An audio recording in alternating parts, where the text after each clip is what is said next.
안녕하세요. 이번 시간에는 AI 때문에 사라진다고 하는데 직업들이 안전한 직업이 있는 것인가에 대해서 한번 얘기해 보도록 하겠습니다. 자코리아에서 현재 AI 통계를 보면 9,300건이 나와요. 이게 작년 한 8월쯤에 제가 리서치 했을 때 기억이 나는데 그 이후로 계속 증가했어요. 그 당시에는 한 6,000건에서 7,000건 사이였거든요. 작년 8월, 7월쯤에는. AI는 계속 늘고 있어요. 근데 뭐 안드로이드도 보면은 작년에 1,000건, 900건에서 1,000건 내외인데 그냥 비슷한 수요를 보여주고 있고요. 그리고 자바 수요를 봤을 때도 3,000건 내외였거든요. 3,000건에서 많으면 4,000건 사이인데 그냥 무난하게 잘 가고 있습니다. 자, 이런 걸 보여드리면서 제가 말씀을 드렸던 영상이 있어요. 그래서 보통 10명 뽑을 거, 이제는 1명 뽑아서 개발자 대체하고 있다. 이런 되게 그 근거 없는 얘기를 하시는 분이 있어서 이제 팩폭을 한번 해드린 적이 있죠. 근데 그 영상에 이런 댓글이 달렸어요. 한국은 결국 미국 따라가게 되어 있어요. 지금 당장 문제는 없을 수도 있죠. 근데 개발 공부하는 사람들은 미래를 보고 하는 거잖아요. 지금 내가 시간을 투자하면 취직을 할 수 있냐 없냐. 인생 걸고 공부해야 되는데 지금 상황이 애매한 건 어쩔 수 없죠. 물론 인생 살아가는데 개발할 줄 아는 건 많은 이점이 있는 건 사실입니다. 그러나 말 그대로 먹고 살기 위해서 공부하는 입장에서는 굉장히 리스크 있는 상황이죠. 지금 정말 취업하고 싶으면 개발을 공부할 게 아니라 암거나 제품 기획하고 바이브 코딩으로 그럴싸한 포트폴리오 만들어서 어필하는 게 그나마 먹힙니다. 저는 이게 좀 이해가 안 되는 게 지금 취직 한번 해보셨어요? 저는 이분은 개발자로 취직을 해보신 적이 없을 거라고 저는 추측이 되는 게 제가 취업 컨설팅만 지금 팀노바 시작한 지부터 12년 됐죠. 저 취업을 저번 달에도 시키고 저저번 달에도 시킨 사람이에요. 그게 무슨 얘기냐면 지금 그렇게 해서 절대 어필 안 돼요. 개발자들이 진짜 물로 보이세요? 그냥 바이브 코딩으로 그럴싸하게 포트폴리오 만들어 오면 어이구 잘하시네 하면서 뽑아줄 것 같아요. 이거는 제가 아니고 그냥 일반 개발자분들이 봐도 기가 찰 만한 내용인데, 그러니까 대부분 좀 AI 말 그 위기가 있는 건 사실이죠. 그걸 부정하진 않아요. 그런데 지금 당장 일어난 거는 아니거든요. 당장 특히나 개발자 관련해서는 수요 자체가 확 급감하거나 10명 뽑을까 1명 뽑는다든지 이런 사실 너무 자극적이고 이상한 말들을 하는 사람들이 많단 말이야. 이분도 전형적인 그런 느낌이 든다는 거죠. 앞에 부분까지는 '그래도 그럴 수 있겠다.' 이런 생각이 드는데 뭐라고? 지금 바이브 코딩으로 팝을 만들면은 먹힌다고? 이게 실무가 가능할 거라 생각하세요? 바이브 코딩으로 지금 돈 벌었다고 마케팅해 가지고 그걸로 또 자기 제품을 더 홍보해 가지고 돈 많이 버는 서양의 그 바이브 코더들의 특징이 뭐냐면 제가 리서치를 한 5명 정도 유명한 사람을 해 봤는데 한 명은 원래 본인이 개발을 잘하는 사람이에요. 그래서 유지보수가 본인이 되는 사람인 거야. 이 사람은 개발자이고 개발 지식이 충분하니까 당연한 거였어. 근데 그 외적인 다른 사람들은 마케팅을 되게 잘해요. 그러니까 그렇게 전 세계적으로 빵 터트리지. 그래가지고 그 유명세 때문에 사람들이 궁금해서 거기에 돈을 쓰게 만드는 이런 방식으로 돈을 버는 사람들이 대부분이었고, 그 중에서 지금 3명 중에 한 2명에서 3명 정도는 아예 완전히 왕초보였는데, 그 사람은 초반 컨셉트만 바이브 코딩으로 만들고, 그 나머지 같은 경우는 인플루언서 마케팅을 한다든지, 인플루언서한테 딜을 한 거지. 수익 쉐어 하자고.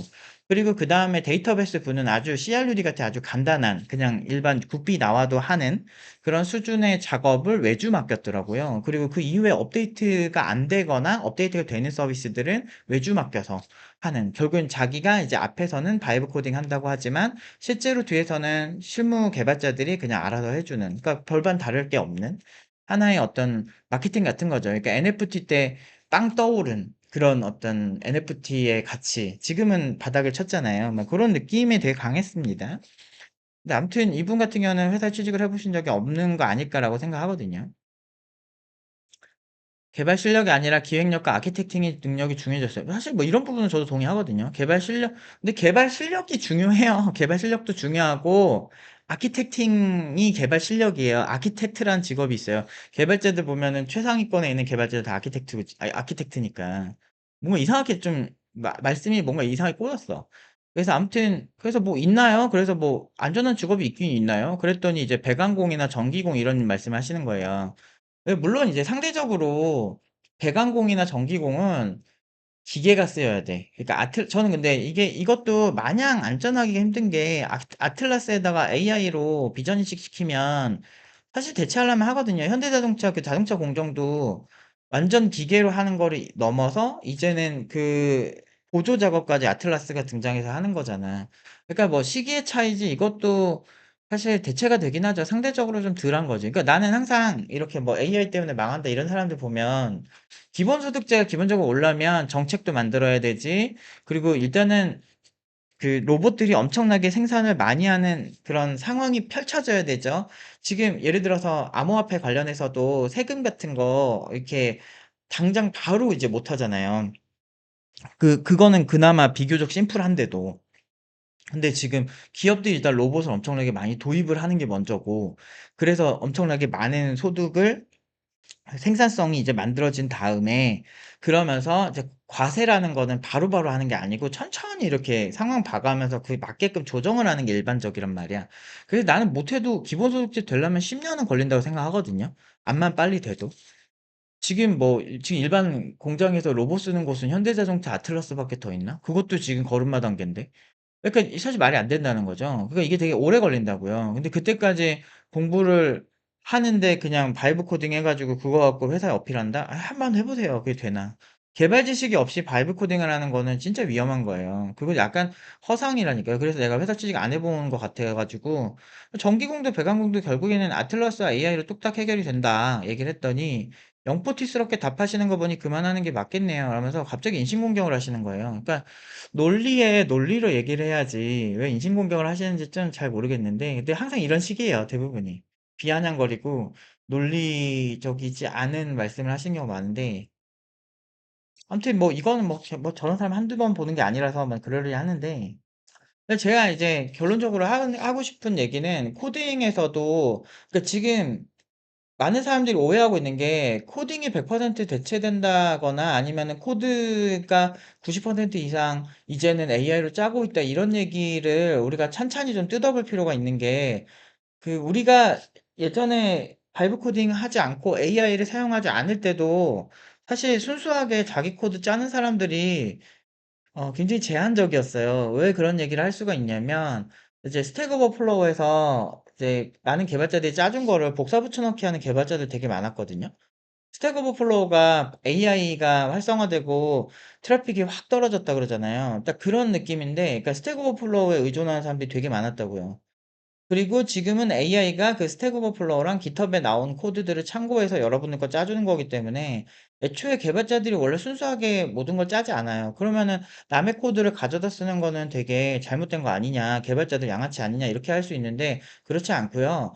일반적으로 이제 안드로이드 같은 경우도 이제 예제 그 컬렉션을 아예 제공을 해요, 개발자들한테.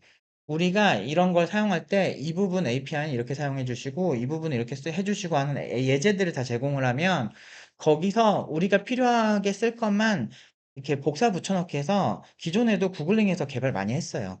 그때도 8, 90%는 그냥 구글링으로 짰을 거예요. 거기에 이제 수정을 해서, 이렇게 대신에 기존 개발자와 이 AI로만 의존하는 사람들의 차이가 뭐냐면, 기존에는 검색을 통해서 나온 코드를 분석해야만 이제 개발이 됐었거든요. 그래서 기존 개발자들이 전문성을 가지고 분석을 했다면, 지금 분석을 안 하고도 AI가 그럴듯하게 이렇게 만들어주니까 그냥 대충대충 하는 거야. 근데 내가 요즘 AI 관련 콘텐츠도 많이 보거든요. AI 뭐 무조건 좋다 뭐 이런 것보다는 실제로 바이브 코딩을 하는 것들을 많이 봐요. 그러니까 왜냐면 내가 하는 것과 다른 유형의 하는 스타일들도 많을 거라 생각을 해서 보고 있거든요. 많이 보고 있어요. 오픈 컬러도 많이 보고 있고. 근데 그럴듯하게 보일 수 있는데, 예를 들면 슈퍼마리오 같은 거 만드는 걸 봤는데, 슈퍼마리오를 만드는데 바이브 코딩으로 흉내까지, 프로토타입까지는 어느 정도 되는데, 실제로 전체 스테이지를 다 잘 만들지는 못하더라고요. 왜냐면 이게 수정이 힘들어요. 바이브 코딩의 문제가 수정이 힘들고, 그리고 이제 예를 들어서 잘하는 사람들은 90% AI가 짜줬어. 그러면 나머지 10% 고치는 건 별로 안 어렵거든요. 이거 이렇게 고치고 이렇게 고치고. 그래서 저는 보통 그렇게 많이 써요. 80%에서 90% 정도는 AI에게 내가 요구를 해가지고 어떤 코드를 짜는데, 결국에는 그 안에서 수정을 할 때는 너무 스트레스가 많더라고요. 그래서 이전에 영상에서 보면 하버드에서 인지적인 스트레스가 굉장히 상당하다. AI를 활용하게 되면. 그런 얘기들을 하는 것처럼, 이런 인지적인 능력이 훨씬 발달해야 되는데, 이게 코딩은 논리적인 영역이 있고, 그러니까 비정형 업무나 정형 업무가 있는데, 논리적인 영역이 있죠. 코딩. 그런 부분은 정형 업무라고 볼 수가 있어요. 그래서 그런 부분은 AI가 너무 기똥차게 잘해요. 뭐 예를 들면은 뭐 이거 버튼을 만들어줘. 저 UI 작업할 땐 진짜 AI 너무 좋더라고. 그래서 막 이거 버튼 빨간색으로 해줄래? 아, 이거 마음에 안 드는데 이것보단 조금 파스텔 톤으로 해줄래? 그리고 버튼을 눌렀을 때 전체 UI가 켜졌다가 한 번 더 누르면 꺼지게 해줄래? 뭐 이런 거 진짜 잘해요. 근데 요구사항이 명확하거든. 그리고 심플하고. 이런 거는 원래 코더들이 하던 거야. 근데 이런 것들이 다 사라지고 이제 남는 거는 어떤 요구사항을 어떤 방향으로 어떤 스타일로 어떤 디테일을 가지고 해야 되는지 꼼꼼하게 해줘야 된다는 거죠. 그러니까 이렇게 비개발자들이 착각하는 게 AI가 짜주는 게 무조건 훌륭할 거라 생각하는 경향이 있어요. 물론 코드가 훌륭한 코드들도 되게 많이 나오긴 하는데 문제는 이게 완전 베스트는 아니에요. 그 베스트도 아닐 뿐더러 제가 계속 말하는 건 수정이 힘들어요, 수정이. 그래서 그리고 요구사항을, 그러니까 수정을 안 힘들게 하려면 요구사항을 되게 촘촘하게 그 논리적으로 딱딱 떨어지게 해야 되는데, 그게 이제 비정형 업무인데, 그거는 개발자가 알고 있는 개발자가 사용하는 거랑 그렇지 않은 사람이랑 차이가 되게 커요. 이게 어떤 차이냐면, 제가 얼마 전에 이제 학생들한테, 응용 2단계 학생들한테 코르틴을 설명할 때가 있었거든요. 그러니까 코르틴을 안드로이드, 뭐 RX 자바나 그 전부터 뭐 쓰던 사람들은 잘 쓰고, 코틀린에서는 코르틴 이 안드로이드의 거의 메인으로 지금 그러니까 안드로이드에서 그 코틀린으로 코르틴 사용하는 게 거의 그러니까 구글 진영에서 메인으로 밀고 있는 건데, 이게 1950년대부터 나온 개념이긴 한데, 이게 저는 이거를 맨 처음에 코르틴이랑 비슷한 구조를 서버에서 봤었거든요. 비동기 서버, 이벤트 드라이븐 기반의 웹 서버에서 되게 많이 봤었는데, 근데 그런 이제 코드의 개념을 이제 도입을 하는 거예요. 아무튼 이제 근데 이제 이번에 기초 수업 때 스레드였는데, 스레드 설명하는 것도 그래도 못해도 1시간 넘게 설명하고, 그 다음에 학생들이 실습하면서 익숙해지는 것만 몇 날 며칠이 걸리는데, 농담 안 하고 응용 2단계 학생들한테 똑같은 거 설명해 주는데, 코르틴 모르는 친구들한테 설명을 해주는데, 얘네들 10분 컷이에요. 근데 10분 딱 들으면 바로 알아. 이런 차이가 있거든요, 개발자들은. 이게 약간 좀 어떻게 막 수치화시켜서 얘기를 못해서 좀 어려운 거지. 근데 있어요, 그런 영역이. 그래서 제가 아까 이분이 뭐 영포티라고 뭐 욕하고 뭐 이런 걸 떠나서 제품 기획하고 바이브 코딩으로 그럴싸한 포트폴리오 만들어서 어필하는 게 그나마 먹힙니다. 이런 부분들이 말이 안 된다라고 하는 게 그런 거죠. 한번 해보세요. 바이브 코딩 해가지고 취직 한번 시도해보세요. 그게 쉽나. 그리고 바이브 코딩은 그냥 비개발자가 모든 걸 다 해낼 수 있을 거라고 생각하는 거는 간단한 포트폴리오까지예요. 그래서 여러분들도 난 그런 거 많이 보잖아. AI 막 맹신하는 사람들이 막 바이브 코딩 해가지고 뭐 슈퍼마리오를 만들어 보겠습니다. 뭘 한번 만들어 보겠습니다. 이런 거 치고 난 제대로 완성되는 거 본 적이 없어. 아니, 컨텐츠면은 그럴듯하게 만들면 좋잖아. 근데 간단한 것까지는, 아유, 그거는 쉽지. 누구나 하지. 근데 간단한 거가 아니고 실제 시제품이라고 생각을 해보세요. 지금 여러분들이 눈높이가 얼마나 높아요. 지금 나오는 제품들이 이렇게 허접하게 나와요. 바이브 코딩으로 며칠 만에 만들어보는, 그냥 유튜브 재밌게 보는 컨텐츠만처럼 나오는지 한번 보세요. 이런 식으로 활용하면 더 좋아질 것이다 라고 얘기하고 끝나는 사람들이 대부분이야. 실제로 그걸로 시제품 수준까지 만든 사람들은 현업 개발자들밖에 없을 거라니까.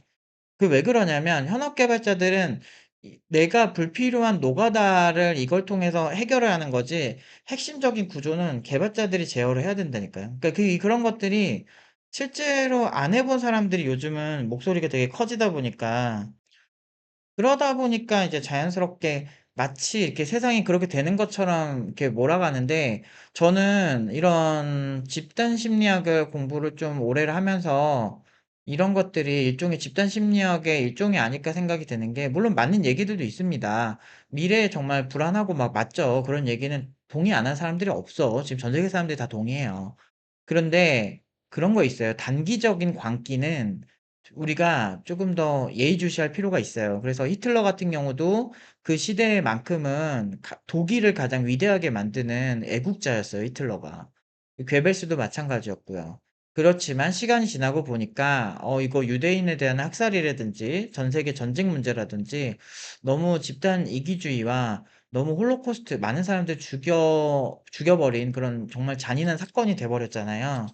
그러니까 우리나라에서도 그 광우병 사태 때도 그랬고 디워 사태 때도 그랬었고 이제 디워도 안 보면은 애국자가 아니었어요. 심영래 씨가 만든 영화를 안 보면 애국자가 아니었어요. 용가리를 봐야만 했어. 안 그러면 너는 애국자가 아니다. 손가락질 받고 낙인을 찍혔죠. 근데 그 당시에 사람들이 그럼 미개하고 잘못됐냐? 아니에요. 그 시대에 그런 논쟁을 하던 사람들 지금 익혀봐야 5, 60대걸? 나이 많아봤자? 왜냐면 저도 그때 중학생, 고등학생이니까 제 나이 또래도 많겠네요. 그 당시에 그거를 옹호하던 사람들이 많았죠. 근데 이제 모든 사람들이 어떤 하나의 어젠다에 완전히 막 꽂혀가지고 그거를 막 신격화하고 종교화시키고 그렇게 한다고 해서 그게 쭉 가진 않아요. 10년 전만 해도 페미니즘이 얼마나 대세였습니까? 여성들을 쳐다보기도 정말 무서운 시대였잖아요. 근데 지금은 그래도 그나마 나아지긴 했지만 여전히 어떤 그런 공포 이런 게 많이 남아있는 건 사실이잖아요. 왜냐면 그 여전히 법 제도는 좀 그런데 그 이후에 이제 무고죄 같은 게 좀 많이 그래도 대두가 되면서 이제 좀 경각심이 생기는 계기들이 생겼지 10년 전만 해도 그런 것조차도 없었으니까 그 얼마나 무서웠어요 남자들이.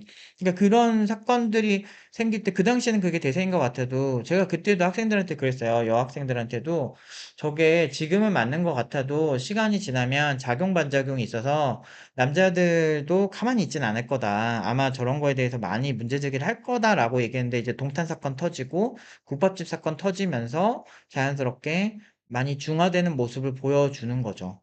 뭐 여전히 근데 좀 위험합니다, 사실은. 여전히 좀 위험한 부분이 아직도 있지만 그래도 예전 같지 않다. 그러니까 이 작용 반작용을 계산을 해야 되고 그리고 뭐 비트코인 막 그 예전에 비트코인 막 10만 원이었던 게 2,800만 원 갔을 때도 비트코인이 세상을 바꾼다고 광기였어요. 근데 그러다가 300만 원까지 떨어지니까 또 되게 조용했다가 그러다가 다시 1억 8천까지 올라가니까 또 이제 비트코인이 세상을 바꾼다. 이제 막 그 어마어마한 그게 있었죠. 그러니까 그때그때 그러다가 좀 지금 또 1억 언저리 또 떨어졌잖아요. 그러니까 좀 지금 가면 또 비트코인 이제 망했다. 이제 가치가 없었다. 또 이런 얘기하는 사람 또 나오고 일희일비하지 말고 좀 더 장기적으로 봤으면 좋겠어요. 오늘은 여기까지 하도록 하겠습니다.